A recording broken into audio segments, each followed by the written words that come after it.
السلام علیکم سامعین، کیسے ہیں آپ سب؟ امید ہے کہ آپ سب لوگ خیریت سے ہوں گے اور اپنی زندگی میں خوش و خرم ہوں گے۔ اللہ آپ کی زندگی کو خوش و خرم رکھے اور خوشیوں سے بھر دے اور آپ کی تمام دلی مرادیں پوری کرے، آمین۔ آج کی کہانی بہت خوبصورت، بہت جذباتی اور دل کو چھو لینے والی کہانی ہے۔ تو ہم اپنی کہانی کا آغاز کرتے ہیں۔ سب سے پہلے میں آپ کو بتاتی ہوں اس کہانی کا نام ہے ادھوری دعاؤں کا وصال۔ گاؤں کی شام ہمیشہ خاموش اور نرم ہوا سے بھری ہوتی تھی۔ درختوں کے پتوں کی سرسراہٹ جیسے کسی چھپی ہوئی کہانی کا حصہ ہو، اور انہیں کہانیوں میں ایک کہانی تھی عائشہ اور حمزہ کی۔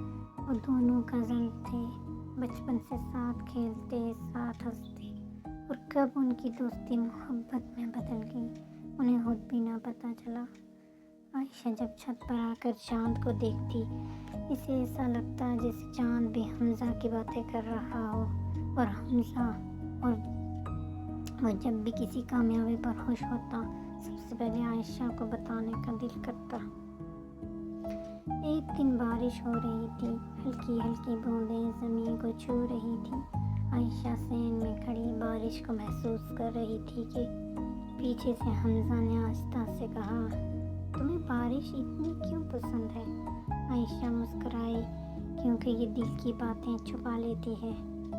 حمزہ نے پہلی بار اس کی آنکھوں میں کچھ اور دیکھا، ایک گہرا احساس، جیسے وہ بھی وہی کہنا چاہ رہی ہو جو وہ خود محسوس کر رہا تھا۔ مگر خوشیاں زیادہ دیر نہیں رہتی۔ ایک دن دونوں خاندانوں میں ایک پرانے مسئلے پر سخت جھگڑا ہو گیا۔ بات اتنی بڑھ گئی کہ رشتے ٹوٹنے کی نوبت آ گئی، اور سب سے زیادہ متاثر وہ دو دل ہوئے جو ایک دوسرے کے بغیر ادھورے تھے۔ حمزہ کے گھر والوں نے صاف کہہ دیا، اب ان لوگوں سے کوئی تعلق نہیں رکھنا۔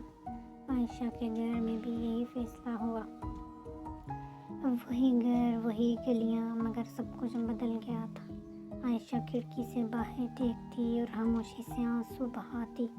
حمزہ رات کو چھت پر آتا اور چاند سے باتیں کرتا، کاش سب کچھ پہلے جیسا ہو جائے۔ دونوں ایک دوسرے کے قریب ہوتے ہوئے بھی بہت دور ہو گئے تھے۔ ایک دن عائشہ کو ایک پرانا نوٹ ملا جو حمزہ نے بچپن میں لکھا تھا، اگر کبھی ہم دور ہو گئے تو یاد رکھنا، میں تمہیں کبھی نہیں بھولوں گا۔ یہ پڑھ کر اس کا دل ٹوٹ سا گیا اور ٹوٹ بھی گیا۔ ادھر حمزہ بھی ہر رات یہی سوچتا، محبت سچی ہو تو راستے خود بن جاتے ہیں۔ کچھ عرصے بعد عائشہ کے لیے ایک اور رشتہ آیا۔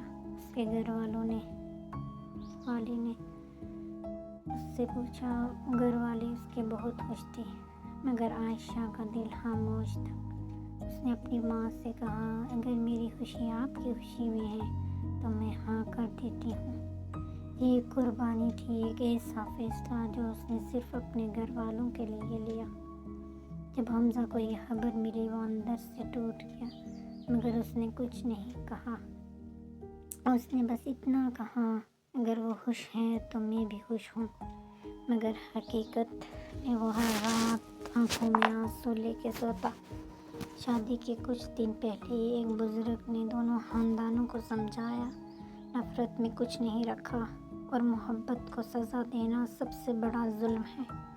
آہستہ آہستہ دل نرم ہونے لگے، پرانے زخم بھرنے لگے، اور پھر کچھ دن دونوں خاندان ایک جگہ بیٹھے۔ حمزہ اور عائشہ ایک دوسرے کے سامنے آئے، آنکھوں میں آنسو، دل میں ہزار باتیں۔ حمزہ نے آہستہ سے کہا، میں نے کبھی تمہیں چھوڑا ہی نہیں تھا۔ عائشہ کی آنکھوں سے آنسو بہہ نکلے، اور میں نے کبھی تمہیں بلایا ہی نہیں۔ آخرکار دونوں خاندان مان گئے، اور وہ محبت جو برسوں سے آزمائش میں تھی، اپنے انجام تک پہنچی۔ ان کی شادی سادگی سے ہو گئی، مگر ان کے دل خوشیوں سے بھرے تھے۔ محبت ہمیشہ آسان نہیں ہوتی، کبھی قربانیاں مانگتی ہے، کبھی صبر، مگر ایک محبت سچی ہو تو وہ ہر رکاوٹ کو عبور کر لیتی ہے۔ یہ کہانی ہمیں یہی سکھاتی ہے کہ محبت کبھی ختم نہیں ہوتی، وہ بس آزمائشوں سے گزر کر اور مضبوط ہو جاتی ہے۔ امید ہے کہ آپ کو میری آج کی سٹوری بہت اچھی لگی ہوگی، اور اگر آپ کو یہ اچھی لگی ہے تو پلیز سبسکرائب مائی چینل اور like and comment and share my video with others. Thank you my family.